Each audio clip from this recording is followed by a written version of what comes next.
Arizona Territory, 1875. The merciless summer sun beat down upon the barren landscape outside Fort Bowie, where 20-year-old Lillian Montgomery stood at her father's fresh grave. Her blonde hair, normally pinned in elegant curls, hung loose around her shoulders, catching the desert wind. The black mourning dress she wore, one of only 2 proper dresses she still owned, felt suffocating in the heat. "I am truly sorry for your loss, Miss Montgomery," the fort's chaplain said, placing a weathered hand on her shoulder. "Your father was a good man." Lillian nodded, her blue eyes fixed on the simple wooden cross. Captain James Montgomery had been her whole world, her protector and guide through the perilous frontier after her mother's death from fever 3 years prior. Now he too was gone, taken by an Apache arrow during a patrol skirmish. "What will you do now?" the chaplain asked. "I don't know," she whispered, more to herself than to him. "I don't know." The truth was there was nothing left for her in the East. Her father had been her only family, following him from post to post since childhood.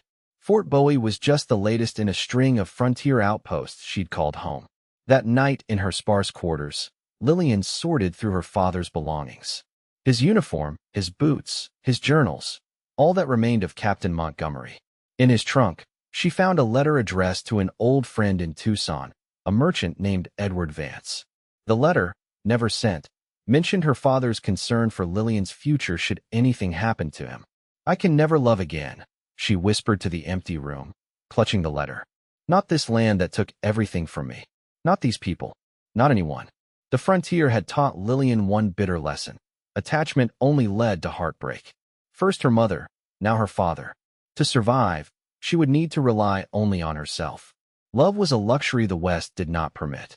3 days later, Lillian joined a small wagon train to Tucson, carrying little more than a trunk of clothing, her father's pistol, and the unsent letter. The journey would take a week through Apache territory, but the military escort promised safety. As the fort disappeared behind her, Lillian hardened her heart. She would find this Edward Vance, secure employment, and build a life of independence. She would need no one. On the 3rd night, their camp was awakened by gunfire. Apache raiders struck from the darkness, arrows whistling through the night air. Lillian grabbed her father's pistol, but before she could reach the wagon's cover, something struck her head. The world went black. She awoke to gentle fingers pressing a cool cloth to her forehead. Through blurred vision, she made out a young man's face. High cheekbones, dark eyes, and skin bronzed by the sun. Not one of the soldiers. An Apache. Panic seized her. She tried to scramble away, but pain shot through her head. "Be still," he said in surprisingly good English. "Your wound needs care." Lillian realized she was in a wickiup, an Apache dwelling made of branches and hides. Outside, she could hear the sounds of a village. Children playing, women talking, dogs barking. You speak English," she managed, her throat dry. "I am Pahona," he said, offering a water skin. "I learned at the mission school before returning to my people." Lillian reluctantly drank, studying him. He was perhaps 25, tall and lean with broad shoulders. His black hair was tied back, revealing handsome features that betrayed no hostility. "Why am I here?" "The wagon train, attacked by the Chiricahua band," Pahona explained. "I found you unconscious. The others were killed or scattered. I brought you to my village." "You're Western Apache," she realized aloud, remembering her father's explanations of the different bands. "Not Chiricahua." He nodded. "Not all Apache are enemies to whites. Some of us seek peace." "Peace?" Bitterness laced her voice. "An Apache arrow killed my father 3 weeks ago." Pahona's expression remained unchanged. "And white soldiers killed my brother last winter. This is the way of war. But I do not choose that path." Over the next days, as Lillian recovered, she learned more about Pahona. Unlike many Apache warriors, he had spent years at a mission school, learning English and white ways before returning to his people. Now he served as a scout and occasional interpreter between his tribe and the army, trying to prevent bloodshed on both sides. "Why help me?" she asked on the 3rd day, as he changed the bandage on her head. "Because I am tired of death," he answered simply. "And you needed help." His gentleness confused her.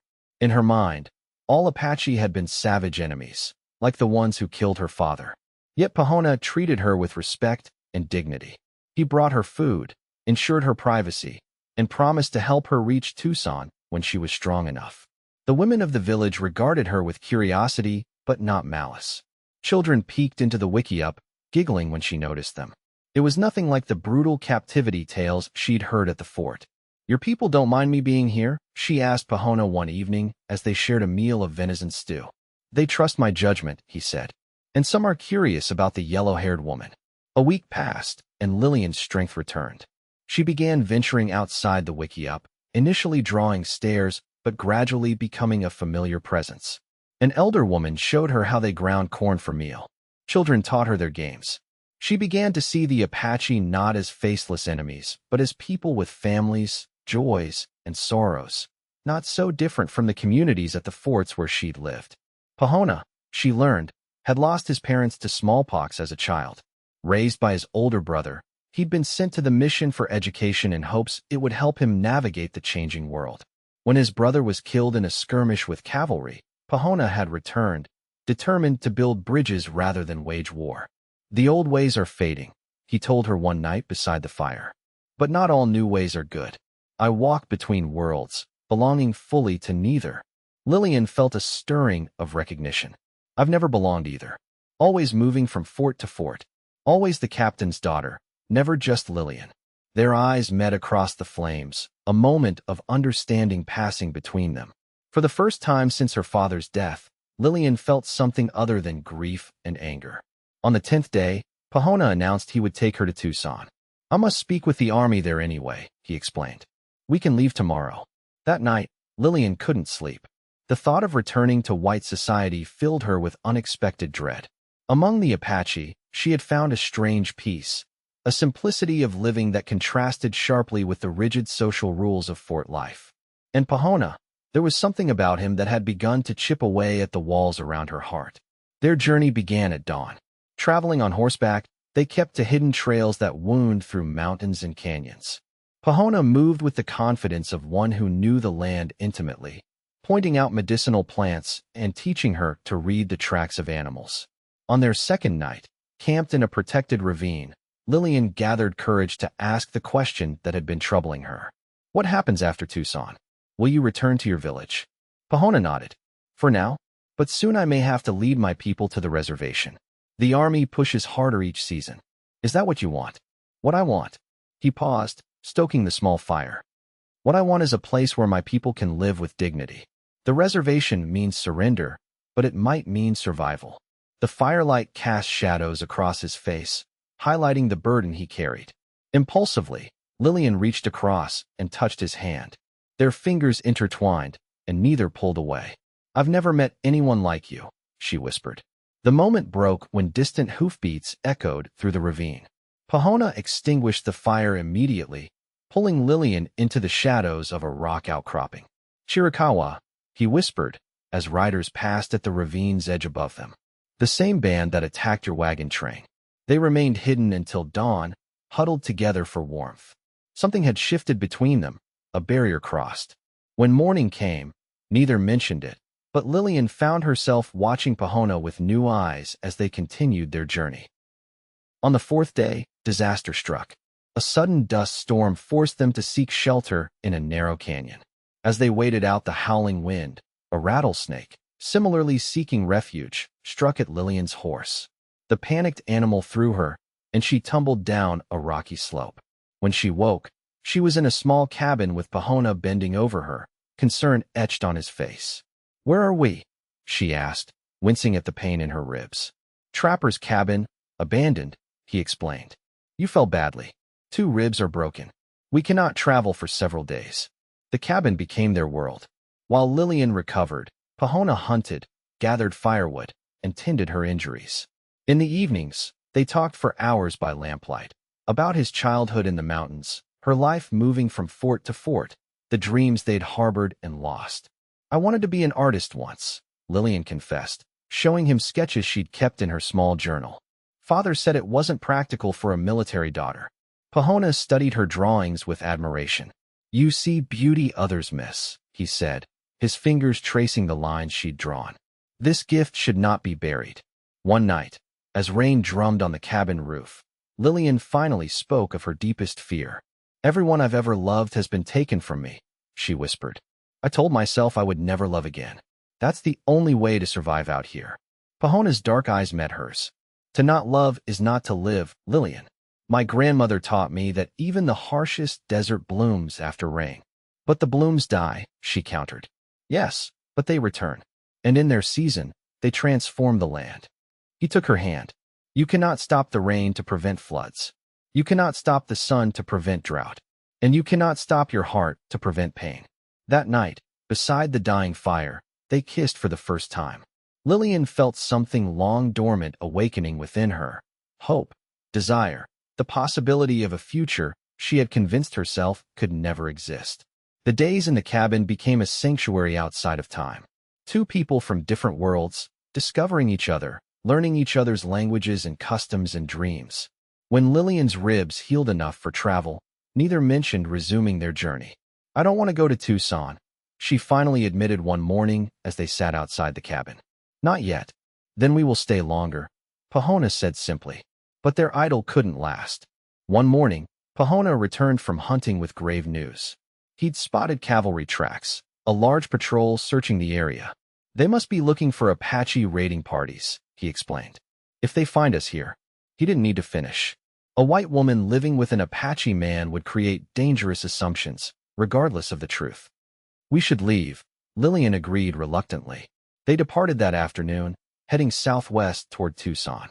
But fate had other plans. On their second day of travel, they crested a ridge to find themselves facing a Chiricahua hunting party, the same band that had attacked Lillian's wagon train. The warriors recognized Pahona immediately, shouting in Apache. Lillian couldn't understand the words, but their hostility was clear. They call me traitor, Pahona translated tersely, positioning himself between Lillian and the warriors. For helping whites. The leader, a scarred warrior with fierce eyes, pointed his lance at Lillian, demanding something in rapid Apache. He wants me to give you to them, Pahona said quietly, as payment for my betrayal. What will you do? She whispered, fear clutching at her throat. Pahona straightened in his saddle. I will die before I let them harm you. What followed was a tense negotiation in Apache, with Pahona arguing forcefully. Several times, the warriors' hands moved to weapons, but something in Pahona's words gave them pause. Finally, the leader spat on the ground and gestured for his men to move on. They circled wide around Pahona and Lillian, disappearing over the next ridge. What did you tell them? Lillian asked when they were alone. I reminded them that I am born of the mountain people, that my father was a respected medicine man, and that you are under my protection. He looked troubled, but they will not forget, and they will tell others. That night, camped in a hidden draw, Lillian sensed Pahona's unease.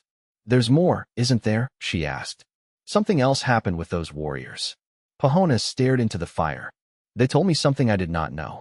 The patrol that killed my brother last winter, it was led by a Captain Montgomery. The revelation hung between them like a physical barrier. Lillian felt as though the ground had dropped away beneath her. My father, she whispered. It was my father's patrol. Yes. And you still saved me? Knowing who I was. Pahona's eyes reflected the firelight. I did not know when I found you. But would it have mattered? Should the daughter answer for the father? But the Apache who killed my father, they were avenging your brother. Violence breeds violence, Pahona said quietly. An endless cycle. Someone must choose to break it. They sat in silence as the fire burned low. The weight of their intertwined histories pressed down upon them both. Can you still look at me and not see him? Lillian finally asked, her voice breaking. Can you look at me and not see the arrow that took your father? He countered. Neither had an answer that night. They slept apart, the newfound distance between them more painful than any physical wound. Morning brought no clarity, only the necessity of continuing toward Tucson. They traveled in silence, the easy companionship of previous days replaced by careful politeness. The knowledge of their connected tragedies had reopened wounds both had thought were healing. As they approached a creek crossing, rifle shots suddenly exploded around them. Cavalry soldiers emerged from the brush, weapons aimed.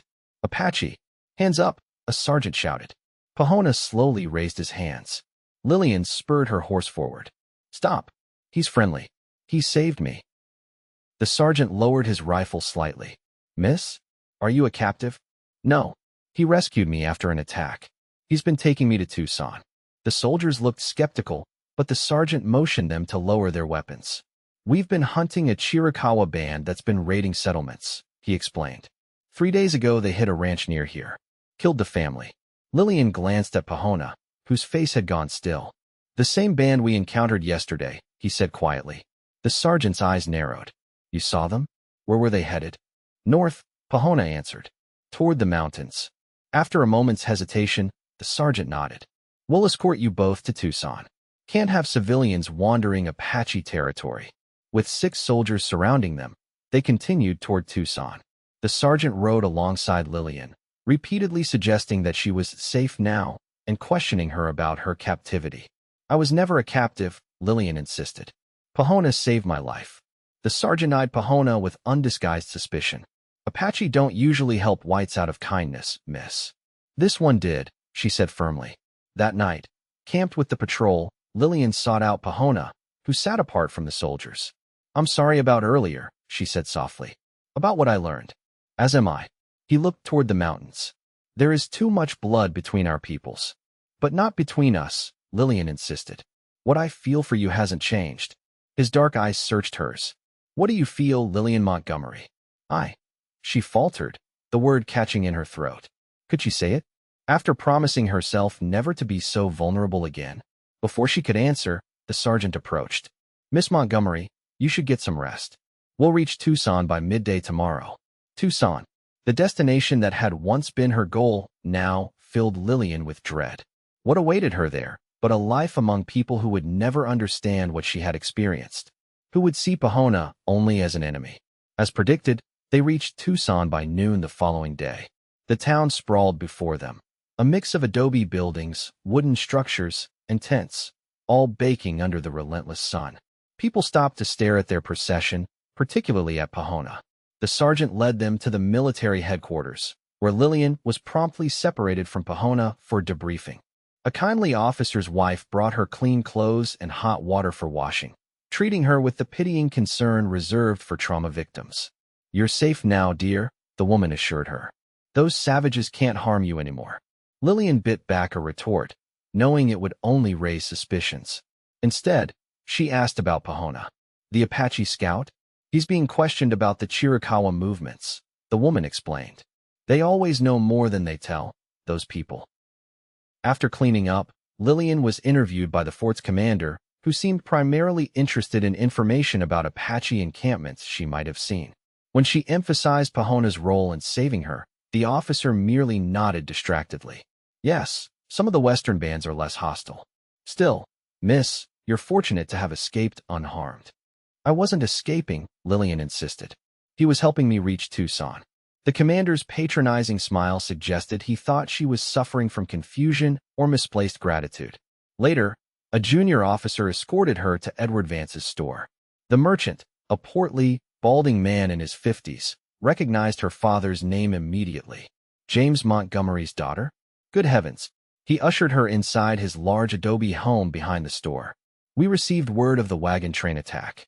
Everyone was presumed dead. Lillian explained her rescue, carefully emphasizing Pahona's kindness while downplaying their growing attachment. Even so, Vance's expression grew troubled. An Apache, you say? And you lived among them. They treated me with respect, Lillian said firmly. They're not what we've been told.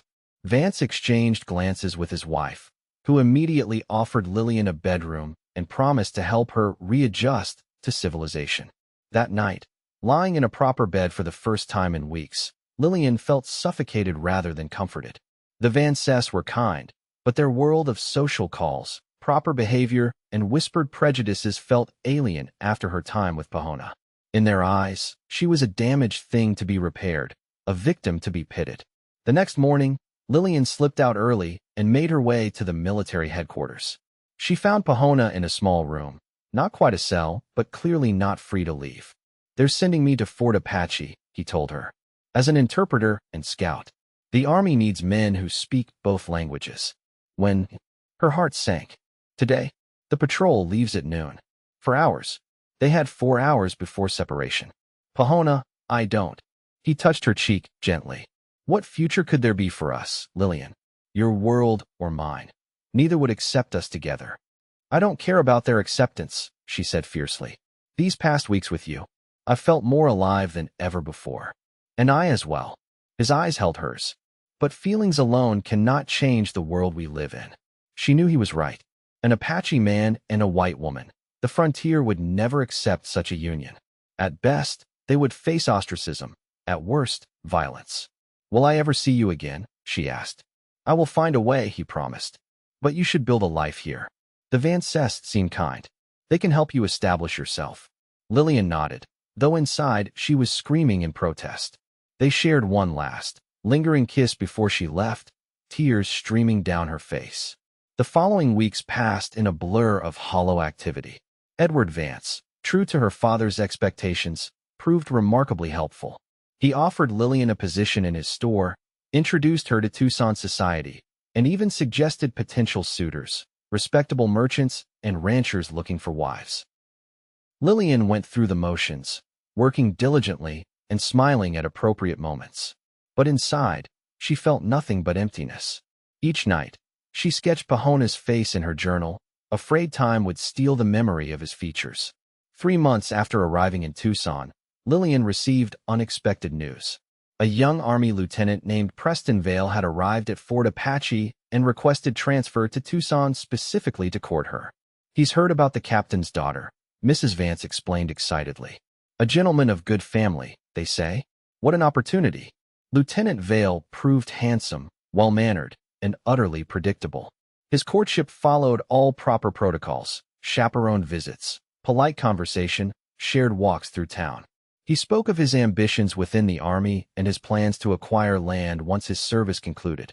A woman needs security, he told Lillian during one of their walks, especially on the frontier. She nodded and smiled, playing her expected role while feeling nothing. Lieutenant Vale saw what he wanted to see, a proper young lady in need of protection. He never asked about her time with the Apache, clearly considering it too distressing to mention. In October, for months after her arrival in Tucson, Lieutenant Vale proposed marriage. The Van Cest were delighted. Tucson society buzzed with approval. Everyone agreed it was a perfect match. Lillian asked for time to consider, retreating to her room that night in turmoil. Marriage to Preston Vale would give her everything she once thought she wanted: security, respectability, a place in society. Yet the thought left her cold. She was sketching absently in her journal when a small pebble struck her window. Then another. Curious, she opened the shutters to find a figure in the shadows of the garden below. Pahona, she whispered, hardly daring to hope. He emerged into the moonlight, and her heart leaped. Without hesitation, she climbed down the trellis to meet him. How are you here? She asked as they embraced. I volunteered as courier between Fort Apache and Tucson, he explained. I heard about the lieutenant who came to court Captain Montgomery's daughter. His voice held no accusation, but Lillian felt the need to explain anyway. I haven't accepted him. I don't love him. Pahona's eyes softened. And who do you love? Lillian Montgomery. This time, she didn't hesitate. You. I love you, Pahona. I tried to forget, to build a new life, but it's empty without you. They talked for hours in the garden, planning and dreaming. Pahona had news that changed everything. The government was establishing a new reservation near the Colorado River, and he had been offered a position as interpreter and liaison. It would mean leaving my traditional lands, he explained. But there's a settlement growing nearby, miners, farmers, traders. A place where people care more about commerce than old hatreds. A place where we might belong, Lillian whispered. It won't be easy, he warned. There will always be those who cannot accept us together. Nothing worth having comes easily, she countered. I've spent my life being what others expected. I want to live as my true self, with you. They made plans to leave in 2 days, when Pahona's courier duties were complete. Lillian would need to gather her savings, pack essentials, and slip away without raising suspicions. They would marry in the settlement near the reservation, starting a new life together. But fate intervened once again. The following evening, as the Van Cest hosted a dinner to celebrate her engagement, an engagement Lillian had never actually accepted, Lieutenant Vale made an announcement. I've received orders, he declared, raising his glass. We're to pursue a band of Chiricahua who attacked a stagecoach yesterday. I leave at dawn. Lillian's blood ran cold. Which direction are they headed? North, along the river road. Vale smiled grimly. Don't worry, darling. We'll catch the savages before they can harm anyone else. The river road, the very path she and Pahona had planned to take. If Vale's patrol encountered them traveling together. When will you return? She asked, trying to keep her voice steady. A week, perhaps 2. Then we can set a date for the wedding. He kissed her hand, oblivious to her distress. That night, Lillian wrote a hasty note and slipped out to find Pahona at their meeting place. She explained Vale's patrol and the danger it presented. We must leave tonight, she insisted. Not tomorrow. Pahona nodded grimly. I'll get horses. Meet me at the old mission ruins south of town in 1 hour. Lillian rushed back to pack her belongings. She was securing the last of her savings when Mrs. Vance appeared in the doorway. Going somewhere? The woman asked, eyeing the packed bag. Lillian froze. I couldn't sleep. Thought I'd organize my things. Mrs. Vance's expression hardened. You were seeing Lillian. With the Apache scout. In the garden. We were just talking, Lillian began, but Mrs. Vance cut her off. Don't insult me with lies. I've watched you these past months, going through motions, never truly happy. Now I understand why. She shook her head sadly. Whatever happened during your captivity has confused you. I was never a captive, Lillian insisted. Pahona saved me, cared for me, and turned your head with savage notions, Mrs. Vance concluded. Lieutenant Vale is a good man who can give you a proper life. I've sent word to him about this, indiscretion. Lillian's heart pounded. You told Vale about Pahona? For your own protection, dear. The lieutenant and his men will ensure that Apache never bothers you again. Panic surged through Lillian. Vale's patrol would be watching for Pahona now. She had to warn him. I need air, she said, moving toward the door, but Mrs. Vance blocked her path. Edward is standing guard tonight, she said firmly. For your own good. In time, you'll thank us. Trapped in her room, Lillian paced frantically. Through the window, she could see Mr. Vance's silhouette in the garden below. The clock on her nightstand showed 11:30. Pahona would be waiting at the mission ruins, unaware of the danger. Desperate, Lillian tied her bedsheets together to form a rope. The window on the opposite side of the house overlooked the street rather than the garden. If she could lower herself down, the improvised rope held. Lillian slipped through the darkness to the livery stable, where she borrowed a horse, leaving payment with a hasty note. She rode hard for the mission ruins, praying she wasn't too late. The crumbling adobe walls of the old mission stood outlined against the star-filled sky. Pahona emerged from the shadows as she approached. Lieutenant Vale knows, she explained breathlessly. His patrol is looking for you specifically now. Pahona's face grew grim. Then we must move quickly. The river crossing at Dragon's Mouth is our best chance, too rough for cavalry to follow easily. They rode through the night, pushing their horses as hard as they dared. By dawn, they had covered nearly 20 miles, but Vale's patrol, having fresh mounts and leaving directly from the fort, could still be ahead of them. Near noon, they reached the high ridge overlooking the river. The Dragon's Mouth crossing lay below, a narrow gap where the river churned between massive boulders. We'll rest the horses before attempting the crossing, Pahona decided. As they watered their mounts, rifle shots suddenly echoed through the canyon. A bullet splintered the tree beside Lillian's head. There they are.